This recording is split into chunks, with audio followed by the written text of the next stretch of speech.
There you go. Okay. My first question was, if elected, will you support the leader of your party? Well, yes, of course. I mean, up to a point, to me, just like anything, being in business, a bad idea is a bad idea, whether it's a Republican or a Democrat. So I'll vote for something that's going to be good for South Mississippi, and the United States. Okay. There's been a lot of Second Amendment stuff in the news again. Right. Do you believe that the Second Amendment should be repealed or changed in any way? Not really. I mean, again, I think the biggest problem we have is that people want to make these changes because of what 0.001% of the population do instead of the law-abiding 99.99%. So to me, it'd be easier to work on that 0.001% than the 99.99%. Okay. You're a businessman. Yes. So my next question is about NACA. Mm-hmm. Do you think that has helped or hurt our economy? Well, NAFTA, in most aspects, probably hurt our economy. Okay. I've been to Detroit, I've been to St. Louis, this is just a few months ago, and people that don't understand where it actually hurt, you go to those cities and you'll see. Okay. St. Louis, which in 1958 had 850,000 people there, that's 250,000 now. And you see sprawling big businesses that are completely been abandoned for years. And that was all due to NAFTA. Same with Detroit. Okay. All right. What in your mind, as you look at, from a business perspective, a husband perspective, man, what is the best indicator for a healthy economy, do you think? Well, I think as it is right now, we've got low unemployment, inflation's low, the happiness index is high, stock market's high. I mean, I'm not sure what else we could do to have much of a better economy. Okay, all right. Should taxpayer money in the form of, let's say, tax break or tax incentives be used to boost businesses like Tesla or Amazon? Well, yes, they should. I mean, as a matter of fact, being from a business background and stuff, that's what incentivizes businesses to invest more in their business. So the reason why Apple, Google, all these guys only pay 5% and 8% adjusted taxes is because they're investing money in their businesses. So it's just like me, this tax break where, you hear the left say how it's only for the rich because it helps the businesses more than it does the middle class and stuff. Well, that's wrong because you've got 10, 15 million small businesses. So when you gave them that tax break, me being a businessman myself, we put that money back in our business. We paid our employees more. We invested into the business. So not giving that tax break is ridiculous. I mean, people seem to think that it's only that Apple, Google, and these guys are the guys who get the tax break, but really it's millions of businesses. Okay, all right. Let's say you're elected tomorrow. Is there a singular issue that you think that you would say, I'm going to reach across the aisle, this is important, I've got to work with the other party? What would that single issue be? Well, that's the same thing I've been campaigning on, it's term limits. Term limits are supported 86% by Republicans, 75% by Democrats. So it transcends party lines. So to me, we got the people behind it. We need to get the politicians behind it. So if I go to Congress, I actually plan to go door to door to every congressman, every senator with a scorecard and find a solution to what will make these people vote for it. Why are you not supporting it? When you've got the people behind it, why don't you want to support it? And find out the reasons and the causes and see if I can't put a coalition together to actually get this passed. Not just doing what our other politicians do, who just submit a bill every year with the thousands of bills that get submitted just so they can go on and campaign about the fact, I submitted a bill every year. Means nothing. Okay. Would you support or vote for any bill that would add to our deficit? I always say I wouldn't. But the bills are made up of a lot of different things. So it would depend on, it would have to be something very, very, meaty for me to actually vote for something that's going to add to our deficit. Because no, I don't want to vote for any bill that adds to our deficit. And I won't, unless there's something that really has to be done in that bill and I have to vote for it. But otherwise, no. Just same with voting for Planned Parenthood. I won't vote to fund Planned Parenthood. Okay. This is a big question, so you might want to dig deep, because I know it's probably going to be a long-form question. Okay. How are you any different from Mr. Palazzo? Well, I'm different than all the candidates. For one, I'm a businessman. I've been in business for 40 years, over 40 years. So I've built businesses, successful businesses. I've created hundreds of jobs. I know how to do a budget. I know finances really well. So I can walk in on day one and I could go to work on any committee there and contribute. Okay. I'm not going to be a career politician where Palazzo wants to be. I'm not going to spend my money, campaign money, the way he does, where you take and spend your money like it's your own personal piggy bank. Okay. I'll get into that a little bit later if you like. Okay. All right. Why you and why now? Well, for me, I mean, I still own like 3 businesses, but you know, I'm 61. I feel like now's the time I can do it, and I can get other people to run my businesses for me. I have people in place to do that, and I can get back to Mississippi. You know, I grew up here. I love Mississippi. I think we could do a lot better than we're doing. Everybody says how great Mississippi's doing, yet we're #1 in poverty. So we actually need someone that's going to lead, not like Palazzo, who, when you see a picture of him, he's the guy in the back. We need somebody. Sorry, we need somebody in the front leading, not following. Okay. All right. A lot of kind of back and forth, and not necessarily on a national scale, but right on Facebook is the back and forth about congressional pay raise. Right. If you are there and you vote, are you for that pay raise or are you against that pay raise? I'm against it. I'm against the pay raise. Same with term limits. If term limits get passed, I would like to eliminate the retirement, but you shouldn't be retiring from Congress. It's not a job, not a career. You know, you shouldn't be getting retirement from it. That's for a career. Okay. So I want to eliminate career politicians. I want to eliminate corrupt politicians. Okay. If you had to boil down your campaign to a single, would define who you are and why you're doing this, what would that singular issue be? Well, I'll be bringing business to Mississippi. I have a background in business. I have connections all over the world. I've brought business to Mississippi. I can bring more. Mississippi, has the negative connotation that like we're from the 50s and 60s. Okay. Not how great Mississippi is now. And I actually, from being in a business background, I know what it is businesses are looking for. So I can actually place businesses that I know in areas that they will be like an anchor for that city. Say like Waynesboro or Lucedale, somebody that could use, a great big business to help up their poverty rate or lower the poverty rate. Because normally it's those small cities that have the problem. The Gulf Coast doesn't have as much problem, but the cities up in the Delta and everywhere else, they're what brings their poverty down.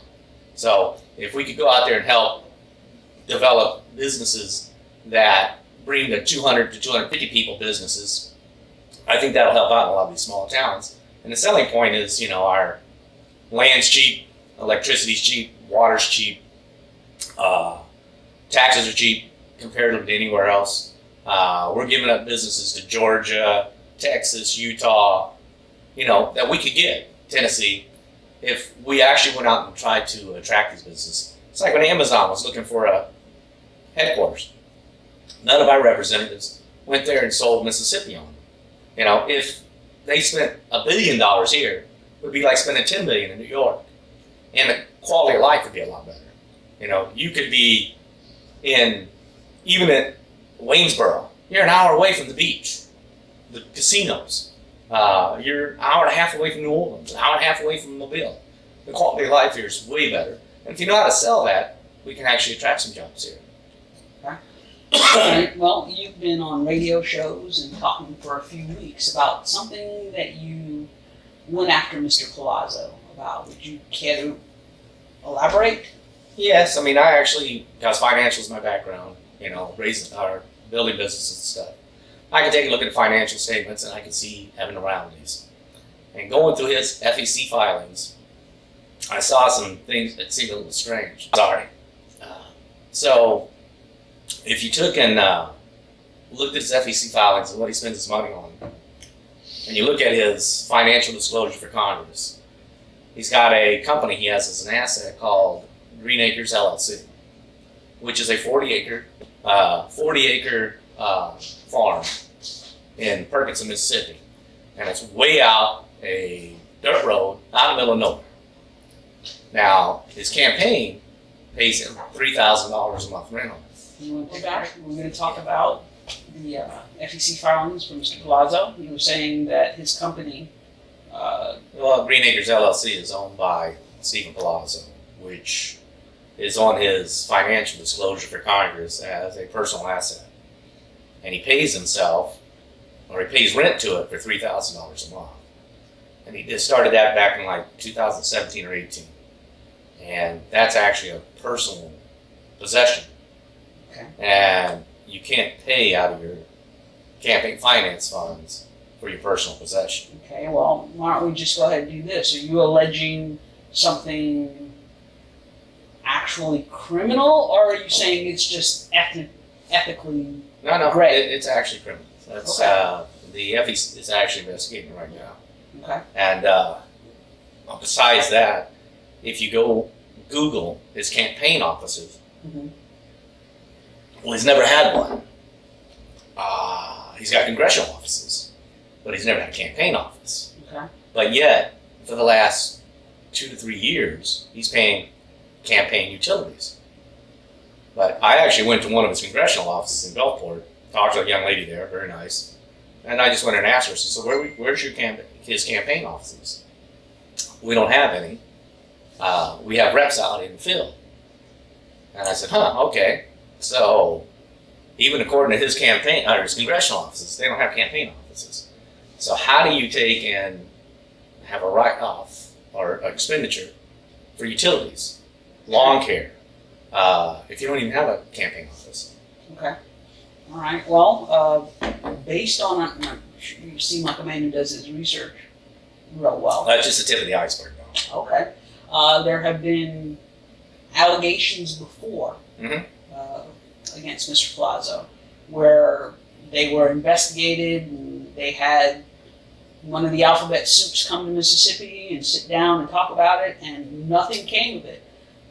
Why do you think now that he will be held accountable? Well, that's the reason why I'm going on the news and I'm going on all these stations and stuff, is because of the fact that I don't have a whole lot of confidence in the FEC or the House Ethics Committee to actually investigate it. You know, they might just take any excuse he gives them, when there's no excuse for this. Devin Hunter got 5 years for spending money for personal use. So if they don't investigate it, you know, and this is only, the only thing I'm looking at is the first 9 months of 2019. Okay. You go back to 2018, he collected over $1 million in donations. And he spent every dime of it. From 1/1 to 12/31, he was spending money. An average about $3,000 a day. Now, how often do you see Palazzo in here campaigning? Never, right? I've never seen it. Okay. So how are you spending your campaign funds all year round? First 9 months of 2019, same thing. Started spending at the beginning of the year. He's not running for nothing. He's not campaigning. But he spends that money all the way through. $120,000 at the Hyatt Regency, D.C. in August. Said Canada travel, 120 grand. Now, what could you possibly spend 120 grand at a hotel for? The only thing I can think of is Nothing. he either was staying there for the whole year Mm-hmm. in Congress, or he threw a big party for his PACs and lobbyists.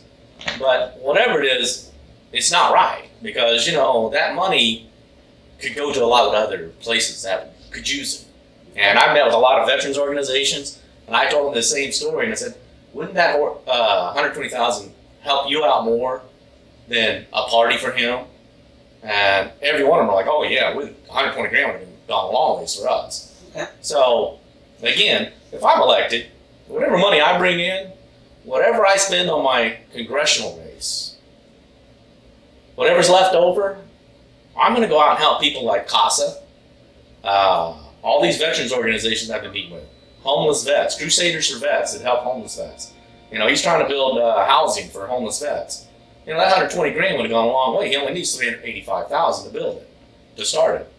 So that 120 grand would have gone a long ways. The $1 million he brought in 2018 that he spent like his own piggy bank.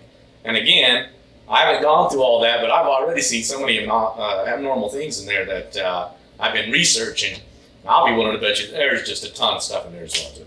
Well, one, he bought a golf cart and an enclosed trailer. Now, have you seen Stephen Palazo out campaigning in his golf cart? No, I haven't. No.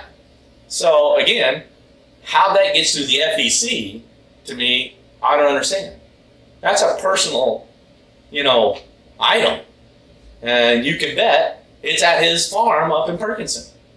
So, there's just so many, you wonder how these politicians get rich. Well, I'm seeing it, going through his finances. I'm seeing it. And I'm just, like I said, I've only done the first 9 months, and only things that I actually researched that stood out really good was the Green Acres LLC, which seemed to me like, well, there's something fishy going on there. Then I did a house ethics violation against him as well, too. And that's over his office, Congressional office in Gulfport. Okay. His original Congressional office in Gulfport was in a high traffic area, right downtown, prime location. And he was paying $3,200 a month for it. And 2018, he moved his office from there to up on 84th, which is like a residential neighborhood. And it's way off the beaten path. And he's paying $6,000 a month. So I thought, well, that looks a little strange too. So I took and I researched who owned it, who bought it, and it was bought in 2018 by a lawyer.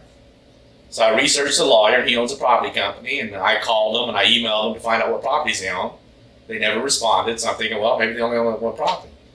So I went back and looked to see who owned it, and then I went back on Stephen Palazo's history, and the same lawyer that owns that property actually did some work for Stephen Palazo. So I'm guessing there's some kind of connection. It was his lawyer at one time. I'm not sure if he still is, but it was his lawyer at one time, or friend, and now he's leasing this building for $6,000 a month. And then I researched for real estate what the going rate for rent is at an area, and it's $12 to $14 a square foot. Well, he's paying $30 a square foot. So he's paying double the amount for a building in a neighborhood that's off the beaten path. Curious. So if it's not illegal, it sure seems like it, because somebody's making money off of that, and it's our tax dollars. And that's one of the things that, if I make it to Congress, I actually want to work with the House Ethics Committee to investigate these things a little bit more, and the FEC to make these filings a little bit more, in depth. Okay. To put 120 grand down for candidate travel for the Washington D.C. Higher Regency, to me, that's a little vague. Okay. Well, if you're going to work with the ethics committee and the FEC, how are you about strengthening what they can do? Because I could name about a dozen members of Congress that have been slapped with violations, and they are censured. Basically, you sit there, you sleep, we pay you, Yeah. and you can't do anything. That doesn't sound like much of a punishment to me. So, I mean, if you said you wanted to investigate, how are you looking at making those laws or making those rules a bit more impactful than sit down and sleep on our dime? Well, that's what I think we should do. I think we should make them more stringent. I mean, I think as a congressman, you shouldn't be going there to enrich yourself. Okay. You should be going there for a reason to help. And that's why term limits is important. Because these guys get there and get entrenched, and they never want to leave. Even the people I'm running against, you've got a young man, great guy, he's 24 years old, out of Picayune, Mississippi. He went straight from college to D.C., worked on one of the congressman's year's staff. So I got, excited about that, came back and wants to run for Congress. He has no life experiences, no business experience. And when he goes out, and he's, like I said, he is the nicest guy on earth. I actually offer them to come work with me, but no experience. So I mean, you could go there and you're not going to have nothing to contribute the day you get there.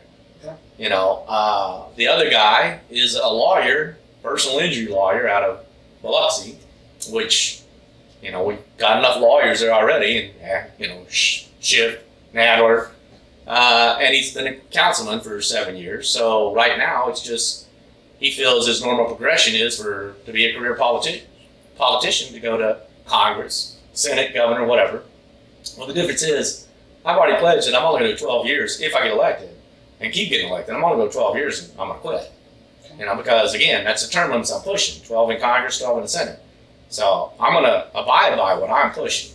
So I won't be there after 12 years. And like I said, you have a lot of people that really wanted to get rid of Gene Taylor and put Palazzo in, and now they are furious. Oh, yeah. I don't know if they're furious enough to get rid of him, but you're going to have, I think the first meeting that I saw you at wasn't all that friendly. I mean, I think they No, it's got a lot better though. Okay. All right. Yeah, they were pretty hot. Well, I don't mind, you know, I don't mind tough questions. I mean, that's one of the things I don't mind. I'll answer anything. And to tell you the truth, that was actually the first thing I ever did in politics, was that meeting. I've gotten a little better now. And I've done a lot more speeches, and I actually had a speech at a businessman's club here back a couple weeks ago. And probably about 30, 40 people there. And by the end of the speech, a whole bunch of them came up to me afterwards going like, hey, you got my vote, you got my vote. You know, because again, they see, you know, they're businessmen, they see that Palazzo is not doing anything. You know, you don't see him till this time of year, every other year, when he's running for office. Right. Otherwise, you just don't see him. Okay. But yet, you go to his expenditures and he's spending money like he's campaigning all year round. Okay. So that's got to stop. I mean, that's, to me, you know, you can't, you need to eliminate these people that are career politicians, and if you find they're corrupt, they need to be eliminated as well. Okay. You know, and that's what I'm going for, and I hope that happens. And again, you know, I'm with all the other conservative stuff. I'm for balanced budget, pro-life, you know, small government, tax breaks. You know, I'm for all that, but I'm also for, as a congressman, being able to go out and bring businesses to Mississippi. Okay. All right. Well, I'm going to kind of wrap this up because I don't want it to go more than 20 minutes. You know, kind of. It's been 20 minutes already? Yeah, it's been about I'm that. getting better. So, I mean, we talk about you as a businessman, as a man, and what it will bring to this race. I want you to look into the camera, and you're talking to Mississippi, South, North, and you're talking to people who are very angry and wanting better. What do you say to them? Like the leader, you know, quit going to the polls and electing people you know. Research the people you're voting for. I've been preaching this since I've been on the campaign trail. Research who you're voting for. I just started my research at Palazzo, and that's where I came up with all this stuff. If you actually research who you're voting for, and you pick the person that can best lead for Mississippi, you'll vote for me. Okay.